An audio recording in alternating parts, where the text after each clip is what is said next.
What is up, everyone? GM. Any NFT owners in the house? How many people here own an NFT? Well, for all those that raise their hands, if we look back 12 months ago, ETH was sitting at about 4,500. We were getting six-figure offers on our PFPs, and we were like, there's no way I'm gonna take a six-figure offer on this cool cat. And here we are. Looking through the news cycle, seeing the entire NFT space feel like it's collapsing, but I'm joined by an incredible panel today that can hopefully shed some light as to why this space isn't collapsing and why there's a very, very bright future, not only for Web3, but for NFTs. And what I love about this amazing group of change makers and powerful ladies is that they all kind of have a vertical that they focus on. So we've got Mags, who's very, very deep into consumer trends. Avery, very much on the brand side. Elana, who's coming to us from the VC and investment side. Laura, community. And Anastasia from the media perspective. So give the ladies a warm round of applause. And to kind of keep the tradition alive, because I've had the honor of being on panels with Mags before, she always seems to lead the panels. She's the queen of hot takes, queen of sneaker culture for Web3. Nice kicks. So I'll start with you. What's it gonna take to onboard the next billion people into Web3, and how do NFTs play a role in that? So I think it's, as any good question, as any complicated question, multiple answers and kind of multiple factors working together. I think three key things. One, we have to get rid of the NFT as a name thing. Like if you think of how music has worked, we have had digital music for a long time. We don't even call it digital music, we just call it music. But early days, we were talking about MP3 files and MP3 players. Like, that's not going to be a thing. We're not going to talk about NFTs as NFTs. That's kind of table stakes for me. I think two ways and kind of pathways for adoption. One is hiding the whole technology. Like so many things, users don't need to know that they're buying the NFT. They don't need to understand that it's on a blockchain. It just needs to serve purpose and it needs to do it better than an existing Web2 solution. Ticketing is like always a great example, right? You don't need to know that your ticket is an NFT. All you need to know is that you didn't get defrauded, that you have this cool collectible because we no longer have ticket slips that you can kind of put on the wall. And you can actually avoid the whole scalper issue and kind of have that be eliminated so you're spending less on events that you're going to, and maybe even able to actually buy the ticket because you're a fan, because it's verified that you're a fan, right? None of that requires you to know anything about NFTs. It's just verified I'm a fan, that I'm buying a real ticket, that I then can flex to my friends I attended this event. The other side of it is also, I think of it as an analogy of my mother always gave me my vitamins in chocolate. If you want to sell people something that they might be kind of resistant to, you give them in something that they already like. And that's why I'm a big believer in kind of adoption through consumer culture, just attaching this technology to things like fashion and music and gaming and sports, things that people already care about. And again, just providing new engagement models, new products, new experiences, kind of on the back of those. Avery, from a brand perspective, what should brands be thinking about, right? So one of the things that I think we're seeing, being so early in this space, is that some brands are just forcing the issue, either launching an NFT as a marketing activation and saying, hey, we're cool, we did it. I think the long-term health of this space is going to be dependent on how companies innovatively use blockchain technology and NFTs as part of that. What are you seeing from the brand side? Yeah, so I think from the brand side, there is so much interest in the future of the internet because many of your favorite household brands have existed for centuries, right? Like we have a program that's launching right now for a brand that's existed for hundreds of years. And wherever consumers go, brands need to follow because that relevance still matters to them. So what we see is a lot of brands who are very curious about this space, who are taking some, sort of calculated risks, calculated dabbles, as they look to like build out a long-term strategy. I think we have seen some very big names make large proclamations about what they're intending to do in this space, but we really haven't yet seen a brand who's hit like mainstream users in a meaningful way outside of Reddit.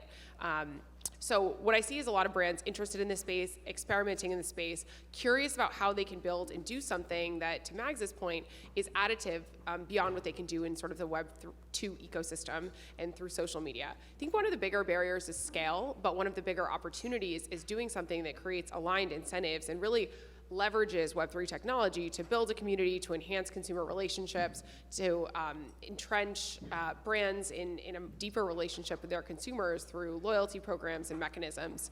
And you know, I'm excited how many brands are looking to participate in this space, whether it's something very light lift or something very sort of significant and complicated, because it also validates the fact that this technology is interesting and important. We have a room full of amazing people here, and you all believe, or at least you're curious enough to take time out of your day to learn about Web3, and seeing major household brands participate in this is a nice validator for that. I think over the next, you know, several months and potentially years, we're gonna need to see when like adoption kind of picks up. I think patience will be very important, and it'll also be interesting to see which brands who've already sort of dabbled, to your point, really continue on with their Web3 journey as an integral part of their marketing efforts and campaign. Yeah. So we know, Elana, that investment in the space is what drives innovation, right? There's a lot of people building in the space right now. Miami is kind of at the epicenter of that right now. From a VC perspective, what are you excited about? What are you seeing? What do you think investors should be looking for? And what do you think builders could be doing better to, you know, open the doors for those investors?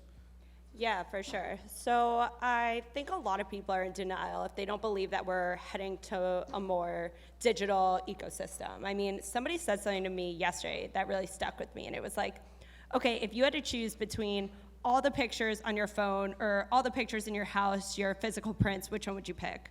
Well, as most people today, they would pick the ones on their phone.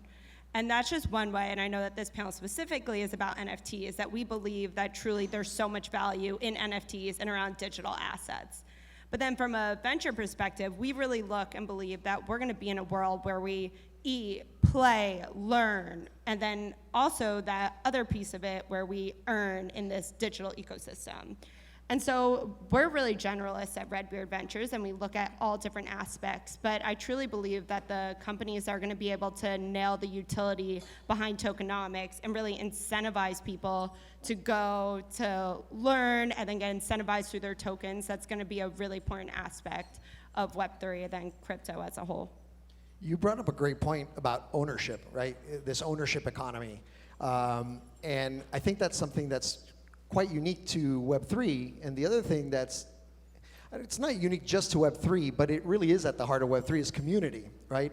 And Laura, you're a master community builder. You head up some of the biggest communities in this space. What are you seeing in terms of trends around community and ownership for NFTs?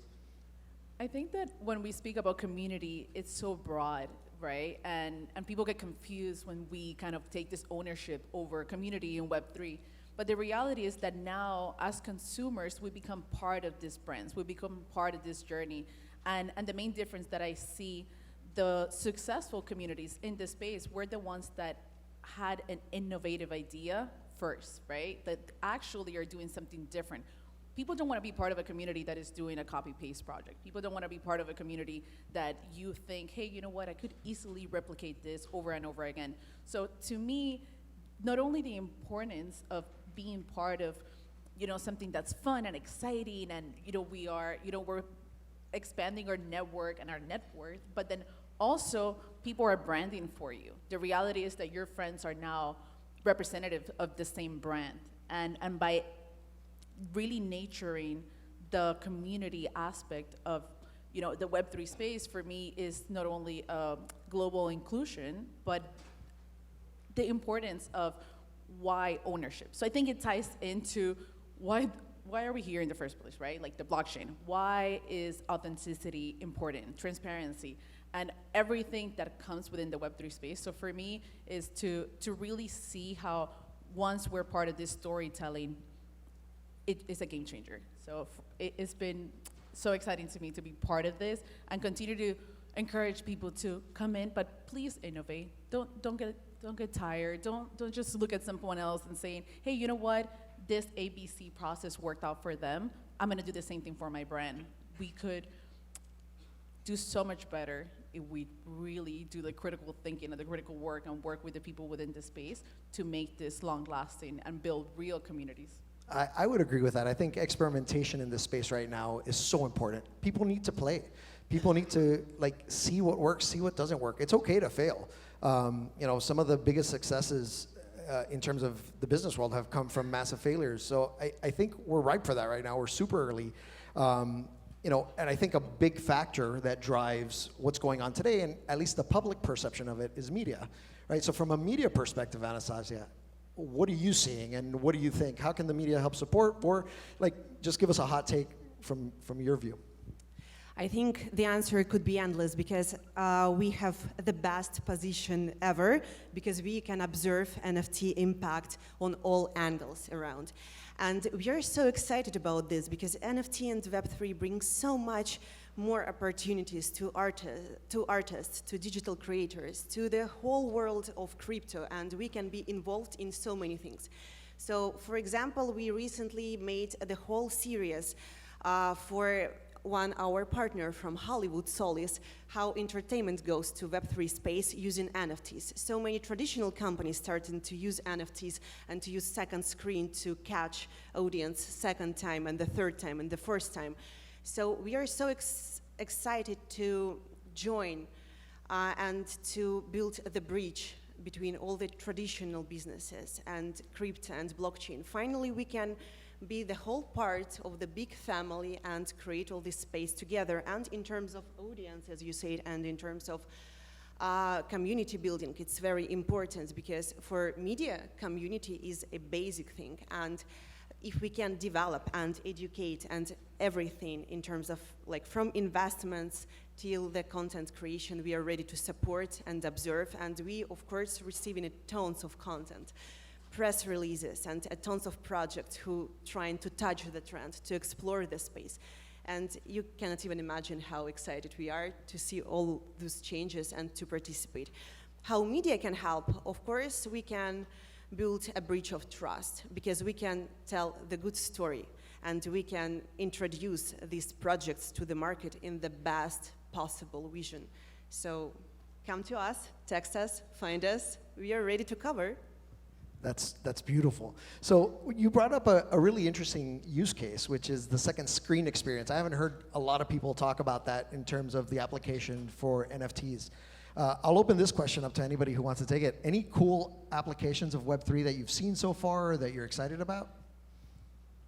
I could go into depth a little bit more about one that Mag sort of mentioned, which is the ticketing aspect of it.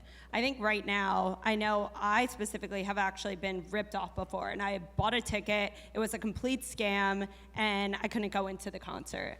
And I think one thing that Web3 does and what we've looked at is something where you could buy a ticket and now you could resell it. It's all verified through the blockchain, so you could see the owner of who actually had the ticket and where they bought it from. And I just think that's an important aspect. But I think that just goes hand in hand with a lot of different things where you're gonna actually be able to give out NFTs, verify their ownership, verify certification, and then in turn, that's utilizing NFTs without even knowing that you're doing it. And I think that's gonna be really important in the future. That's a great one. Max? One thing I will add is, in general, how I think about NFTs, right, to the point we're early. First inning, NFTs, mostly collectibles. It's interesting things that I can verify I own this digital piece of art or whatever. The second inning has kind of been NFTs as membership cards and NFTs as kind of gaming assets. That's kind of where we are in the evolution of NFTs and kind of the innovation. I think as we go forward, kind of all of the remaining innings, I think of NFTs in general as just a digital verified record of consumer behavior and consumer identity. Because every transaction, everything I could buy, I could do, I could kind of behave, participate in, etc., all of that being recorded, that actually opens so much room for identification. I actually think one of the biggest problems any sector right now has is identification of your top superfans. Whether you're a musician, whether you are a brand, like knowing who your top customers are, especially when there are so many multiple kind of data flows, and being able to have a central kind of identity path that collects that users kind of cultivate and level up. You can do so many interesting activations, upsells, etc. And I'm kind of curious where we go from there on the innovation front. I cannot mention the exact projects, but a lot of cinema theaters, famous one, trying to bring audience attention to their franchises more and more using the second screen, because they can reward audience by NFTs, and people will collect the favorite characters, and they will create the whole ecosystem around this, which is also community building. So It's fandom and loyalty, right? Ultimately, I think that's at the center. Avery? Yeah, and one thing that I love about NFT programs is that they can evolve over time. And you can always, if you're the creator of an NFT, you can constantly add value for your holders. So let's just say you would theoretically promise your holders access to a 3-year conference. And the example I'll give is VFriends, which is Gary Vaynerchuk's project that, at Vayner is very, very near and dear to our hearts. The initial premise was you buy this NFT and you get access to a conference for 3 years. As we've evolved the project over the past 18 months, almost every week there's some new perk for specific holders. So if you're a holder of Forthright Flamingo NFT, tomorrow you get access to a special sunglasses event that Gary is doing with vintage frames. If you're a holder of an Epic VFriends, tomorrow night you get to go to an amazing party we're having it at Scope Beach with Kate Renata. There's always these things that you can add on, and it's not a thing like that sort of is finite. I think that we'll see NFT projects that have maybe gained some early traction in the first inning. They might have done well, but they can actually really take it to the next level over time. I think in the past couple of days, we've seen a lot of NFT projects find ways to reward their holders. And to Elana's point, a lot of it is through token ticketing, which I think is a very obvious, clear use case that makes sense to people who might not be Web3 enthusiasts natively.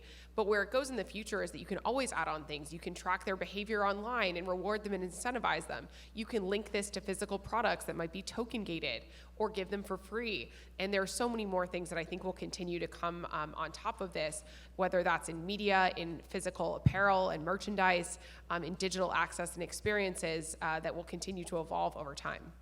That was a great way to seal this panel. I think just based on what we heard today, the future is bright for this space. If you're curious about NFTs and how they play into your brand, into your projects, into the future, please feel free to hit up any of the ladies or myself. We're happy to talk about NFTs endlessly, and I want to thank everybody today, and thank you very much, ladies.